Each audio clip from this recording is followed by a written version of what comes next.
Okay, magandang hapon sa lahat. Welcome sa Sinag. Ngayon, meron kaming guest. Ang guest natin ay sila Niako and Mufasa and France. from France. Yan. So ngayon, hinintay na lang namin sila pupunta. As you can see, the crowd is building up. Maraming tao nandito ngayon. Kasama ko yung si Chad, ano pa si Chris from Sinag. And Chad, anong ini-expect mo ngayong araw na ito from our guest? Inaasahan ko na maraming pupunta kayo na susupport dito sa community na to. And lahat na from international guest natin na alam natin sobrang magaling and sobrang international Ako rin, malaking expectation ko ngayong araw na ito. Maraming knowledge ang matututunan. And natutuwa ako dahil meron tayong opportunity para matutunan yung knowledge right from people na talagang from other side of the world. And gusto namin matutunan, ma-absorb namin lahat ng ano. And we'll keep you posted. Marami kang mapakitang videos, mga behind the scenes, mga bloopers, kung ano pa. I-cover natin ngayong araw na ito. So, stick around and enjoy! Habang wala pa ang mga guests ay sinubukan namin alamin kung ano-ano nga ba ang meron sa loob ng Sinag Dance Studio at kung ano ang pinagkakabalahan nila. Kasama natin si Jobjan Lopez from NDC Bulacan para alamin ito. Nandito po tayo sa workshop na Sinag event po. May mga nagugutom, may mga ito po, may nagbebenta, si Badet po. Ano po yung binibenta mo? Ito po. Meron po ito, bestseller namin, Lumpia.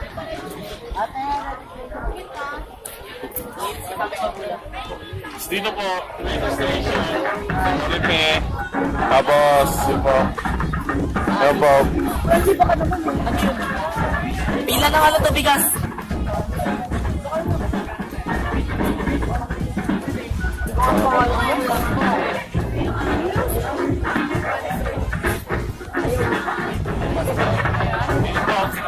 Nagbibenta rin po, cheesecake, ng turod, tsaka ng lamig. Kaya po siya naglalaro ng eme.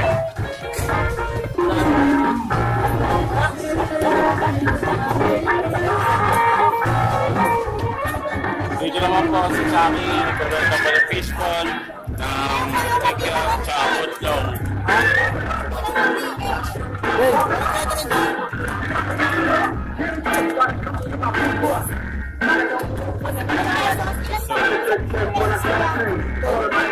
Sarap ang pagkain dito sa ano? Masarap yung libre. And finally, dumating na rin si Niako and Mufasa kasama si B-Boy Willy, Steve, and Deborah. So let the workshops begin! Nag-start na ang workshop and the first part is the house dance. And syempre, hindi ko pwedeng mapalampas to, kaya nakisali na rin ako.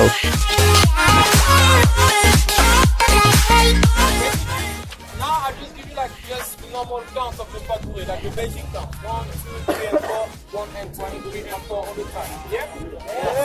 And then after when you want to develop this movement, first thing that you need to do is to listen to music.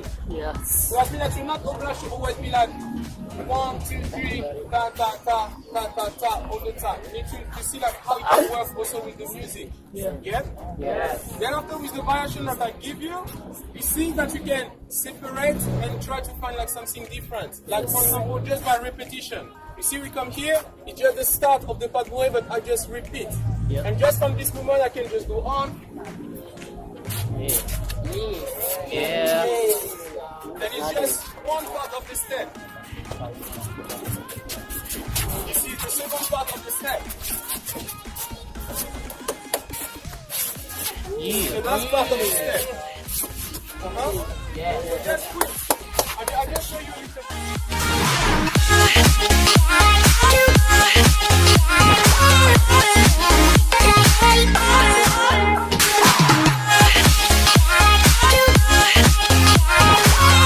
After the house dance, it's time for the hip hop and b-boy.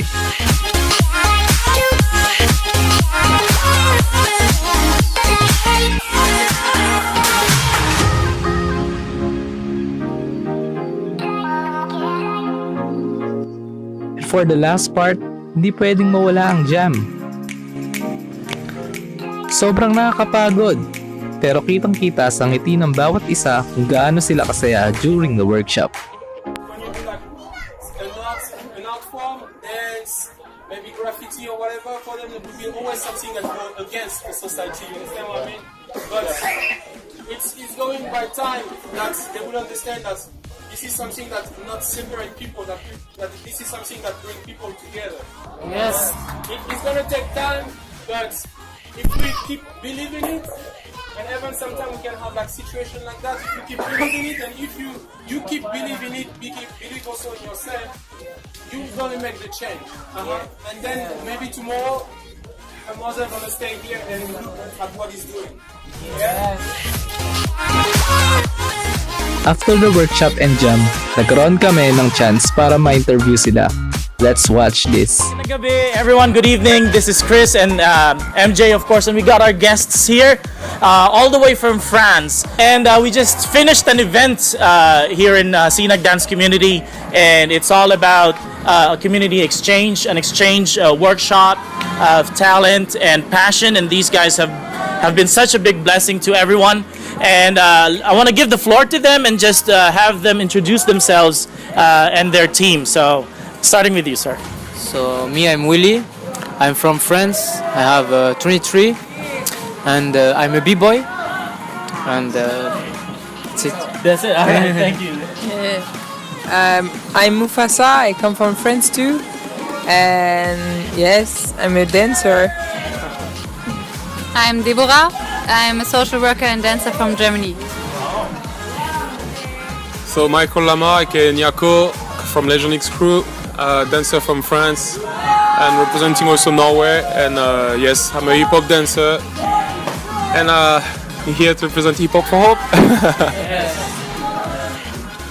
I'm Steve. I'm the founder of Hip Hop for Hope, and I'm a filmmaker, and I'm from Germany. And this is our amazing team. Can you tell us a little bit about what Hip Hop for Hope is, what it stands for, its values, and Yeah, Hip Hop for Hope is a charity foundation to uplift the young kids and the youth, like worldwide. We have projects in Germany, we have projects in Philippines, and we're focusing on to support the local scene, especially the youth, especially the people who have not the money to travel to workshops or who have the money to attend battles, and we try to grow the practice spots. We try to grow the battle scene, like the dance scene itself, and also to give sponsorships to kids to support them, that they keep on attracted with hip hop and stay away from the negative stuff. All right, great. And can anybody? This is for everyone who wants to answer. You guys have been volunteers for Hip Hop for Hope, at least for a good amount of time. Has this brought change in you as a dancer as well, as a person? And what kind of change has it brought your life, you know? Anyone wants to answer? Go. Yeah, now it's like since 2014 that we are part of this project. Steve just came to us one by one, or sometimes we take the decision by ourselves, or we come to him depending on how the story was. And we all decide to say yes, because for my side, I always see the power of the hip hop culture, the way it changed my life and how it could change people and their mentality and their well-being in the society too. And by coming here and helping Steve on the Hip Hop for Project and see the power of the hip hop culture, the power of the exchanging, the power of the expression and by the movement, how we could also touch like people that really need it and need more than that, did something more in their life.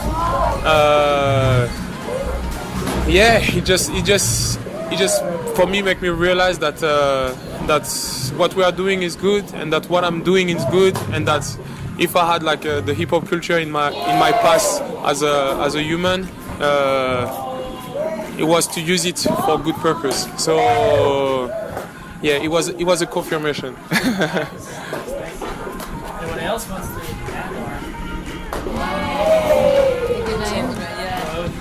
What I also always will remember is when we came to the Philippines for the first time in 2013. It was Steve and me, and we were having this idea of Hip Hop for Hope only because on the Philippines it seems like the people have the dance in their blood. It's like we saw this crazy young children with their dresses and their skirts, like small girls, you know, with flower dresses, and then they were crumping in a park, and it was crazy to see how much they really it's inside already. So he just said, hey, what if we brought the same dancers who inspired us to them and see what's happening? And we tried exactly this, and this is actually what we see now, is that it doesn't need too much things. It just needs someone who inspires to grow a seed, and then it takes also resonance, you know, people who come back, people who look for the children again or for the kids again and show, hey, I'm interested in you. I want to see how you grow, what you can show up now. And the kids really like to exchange, to share again, and to feed this resonance also. From my side, I think when I was doing the project for the first time, I thought we will come and bring them something, but for me it was really different. Like I was really impressed by how they give something to me, you know, like yes, and I think it's about this. It's about exchanging.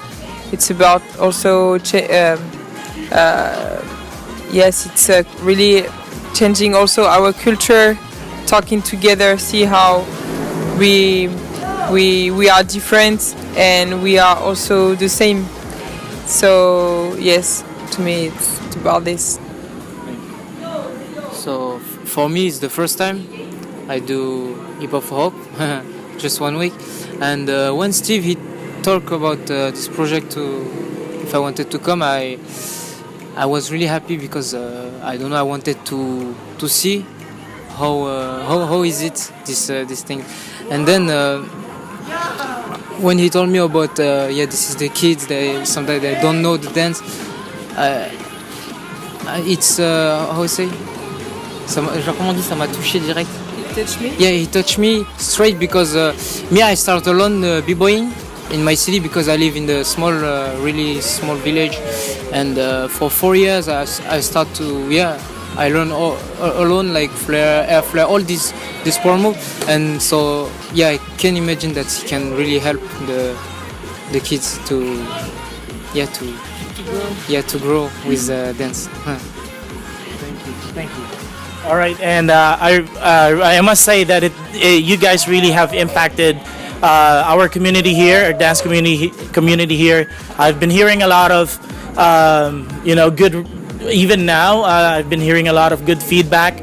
We hope that you guys continue to we get connected with each other. This is something that I think that can materialize. So any last message to every dance community or every Filipino dancers that you would like to share, and then we'll end with that. Right? You want to say something? Yeah, first of all, we want to thank the Philippine dance community, like for the hospitality. This is also the reason why we come back here every year since 2013, because we feel really like home here, and the dancers always welcome us really with their heart. So it feels always good and nice to be here. And it's also really impressive to see how the dance scene is here, because I feel it's a really strong community here. You see like all the different styles also practicing together. You see like a lot of events, especially in Metro Manila. I mean, I don't know how it is in the rest of the Philippines because it's a lot of islands. But when I talk about Manila, it's really nice to see. And this is how I imagine how it maybe was back in the days when everything started in New York. I mean, sometimes they have this huge block parties here in Baclaran of the SAS crew, or also the Philippine All-Stars was organizing really dope events, and this is really amazing. And so somehow in in Europe, when I talk about my practice spot in my city, I'm missing this community sometimes because the people going in studios to practice for themselves, and it's hard to get new kids in the practice because the kids cannot see where the practice is happening because it's in the evening somewhere in a room of a youth center. If it's in a youth center, of course the kids see it and they can join. And I mean, this is like the basic idea we would like to share to the Philippine dance community. Because in our city it also worked. Like in the beginning there was maybe 5 or 6 kids, and then we started to go out to make street shows, to practice outside where the kids could see us. And after just some weeks we was like 60 people in the practice. And this is the concept. It works in my city, it works here in the Philippines. You can see this, like those crews, for example, in Marikina or Baclaran, like the Rap and Down crew or the SAS crew, when they're practicing outside with the kids, you can see they're really, really strong because they're inspiring each other. Because if you practice with kids, you get a lot of also creative feedback from them because they're really creative kids. I mean, kids are the most creative humans being on Earth, and because they're so free, they are not like in a cage so much like us. And that is one of the reasons why it's really good to share everything with the kids, and also to keep the community alive. I think it's really important to involve the kids and not just practice like in closed rooms. So really go out and try to reach the kids, involve them in your practice, and it's good. It's healthy for your community because you can see it's growing, it's inspiring, and also the whole community have a profit from it. And this is what you can see in Manila, and this is, I think, why especially the b-boy culture in Manila is really, really strong. And I think whole Asia knows about the Philippine b-boys, for example, and also the choreography dancers. Like the whole world knows if it's about choreography dance, like Philippines is one of the top countries there. And because you see the people practicing outside. Like anytime we're driving with our car back to the hotel, we often see like kids practicing outside their choreographies, and it's really, I mean, this is the right way, and I really hope the dancers continue this way and keep on working on the kids. Yeah, remember that hip hop culture is a social culture, so let's socialize. Exactly. Each one teach one. Yes. Well, there you have it, guys. Hip Hop for Hope, right here in Sinag Dance Community, and they have a good schedule in the next few days. Tomorrow, Saturday, catch them. Their Facebook. Tomorrow and Saturday. Tomorrow, Friday, and Saturday. Talking about U.S. time. Sorry. In the U.S. Okay. Let's go. Slip through. www.hiphopforhope.com. Visit it, support it, guys. This is our community, and this is something that we believe in. Every one of us believe that there is hope in hip-hop. So let's support this group. And until next time, for our vlog, thank you. Sinag! Bye-bye! Bye.